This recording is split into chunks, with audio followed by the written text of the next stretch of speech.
Hola, buenas tardes. Mi nombre es Jessica Ortiz Álvarez. Actualmente estoy estudiando la licenciatura en Derecho en la Universidad Virtual del Estado de Guanajuato, cursando la materia Juicio de Amparo 1, volumen 2. Mi número de matrícula es la 24024270. El nombre de mi asesora es Sofía Pérez Fuentes Sacramento. El día de hoy analizaremos el reto 2, que es la jurisprudencia, en el cual analizaremos y abordemos tres casos distintos para que podamos entender mejor. Ok, a continuación presento lo que es el caso 1, en donde analizaremos tres puntos importantes, el cual es: señala qué método de integración, reiteración, contradicción de criterio o precedentes obligatorios se utilizó para la creación de dicha jurisprudencia. Ok, en el texto de la tesis 1A diagonal J.102 2011 menciona explícitamente en su cuerpo los requisitos de importancia y trascendencia para el ejercicio de la facultad de atracción se satisfacen cuando se solicita para integrar jurisprudencia por reiteración. Además, la estructura de la parte final del documento muestra 5 ejecutorias distintas, lo cual es que la característica técnica del método de reiteración, que es la existencia de 5 sentencias en el mismo sentido, sin ninguna en contrario, resueltas en diferentes sesiones. Entonces, por eso podemos entender que el método utilizado es la reiteración de criterio. Para analizar el segundo punto indica en qué época del Seminario Judicial de la Federación fueron publicadas las jurisprudencias.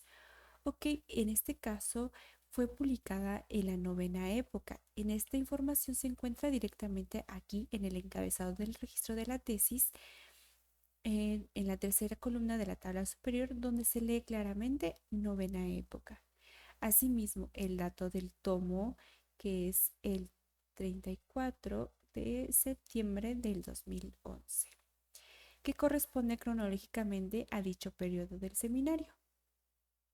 Y por último, identifica si se cumple con el requisito establecido en el artículo 223 de la Ley de Amparo respecto a los votos que deben emitirse para su aprobación. Ok, si analizamos el caso bajo el estándar del artículo 223 de la ley actual, sí se cumple con el requisito de la mayoría calificada, ya que todos y cada uno de los ejecutorias que dieron al lugar de la tesis fueron aprobadas por un mínimo de 4 votos. Incluso bajo el sistema de reiteración de la novena época, que es el que era aplicable originalmente, el requisito se dio satisfecho, pues la norma exigía esa misma votación mínima, que era de 4 a 5 ministros de la sala, para que cada sentencia pudiera ser considerada parte de la formación de la jurisprudencia. Por lo tanto, la votación es idónea y suficiente en ambos contextos legales. Ok, ya habéis analizado el caso 1, continuaremos con el caso 2.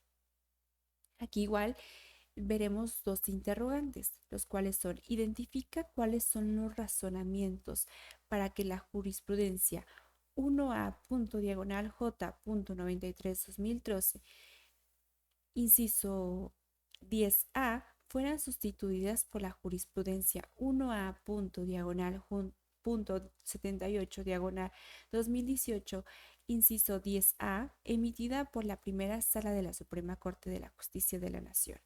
Ok, la jurisprudencia del 1A diagonal J.78 diagonal 2018, inciso 10A, sustituyó a la 1A diagonal J93 2013, inciso 10A, lo cual interpretaba el artículo 141 del Código Nacional de Procedimientos Penales sobre la citación de la audiencia inicial, basándome en las siguientes indicaciones,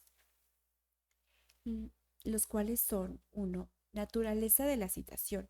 La sala determinó que el auto que ordenaba la citación de la investigación a la audiencia inicial para la formulación de la imputación no es un acto que afecte a la libertad de la persona.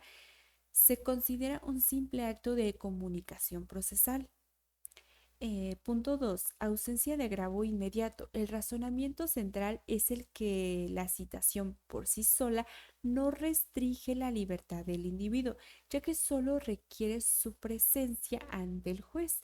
En este caso, incomparecencia injustificada, lo que podría derivar de una orden de comparecencia o presión o aprehensión, son los actos posteriores y distintos, no la citación en sí. Tercer punto, improcedencia del juicio de amparo indirecto. Al no ver una afectación real y amparo indirecto, es la procedente contrario de dicho de autocitación, pues no constituyen un acto de imposible reparación según los estándares del sistema acusatorio. Y por último, cambio de criterio. La situación obedeció a una nueva reflexión de la sala para armonizar la procedencia del amparo con la estructura y fines del proceso penal actual, evitando dilaciones procesales innecesarias por actos que aún no restringen derechos sustantivos. Y analizaremos ahora la siguiente, que es: indica qué época del Seminario Judicial de la Federación fueron publicadas las jurisprudencias. Ok, analizando de acuerdo a los datos de identificación que aparecen en los encabezados, podemos ver que ambos fueron publicados en la 10ª época. Asimismo, corresponden a la Gaceta del Seminario Judicial de la Federación y fueron de diciembre del 2018 del tomo 1 de la página 239. Ambos criterios pertenecen a la misma época del Seminario Judicial de la Federación, marcando la evolución del criterio judicial dentro del mismo periodo constitucional. Ok, una vez igual analizado este caso, procedemos al siguiente, que es el caso 3. Asimismo, revisaremos estas interrogantes.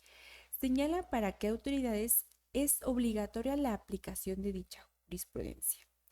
Ok, la jurisprudencia P./J 145/2000, al haber sido emitida por el Pleno de la Suprema Corte de la Justicia de la Nación, tiene el máximo grado de obligatoriedad en el sistema jurídico mexicano.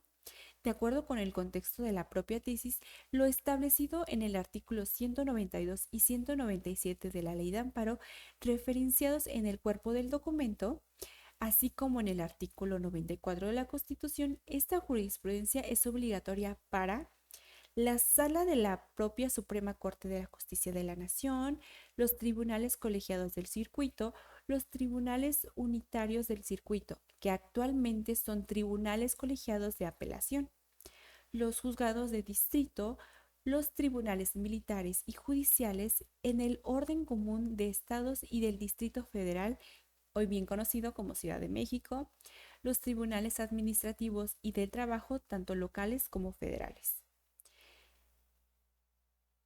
Y para la siguiente interrogante es: indica qué época del Seminario Judicial de la Federación fueron publicadas las jurisprudencias.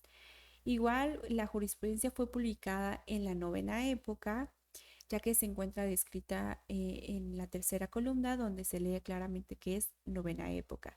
Además, los datos de localización es el tomo 7 del año diciembre del 2000, que coinciden cronológicamente con el periodo que abarca dicha época en el Seminario Judicial en la Federación.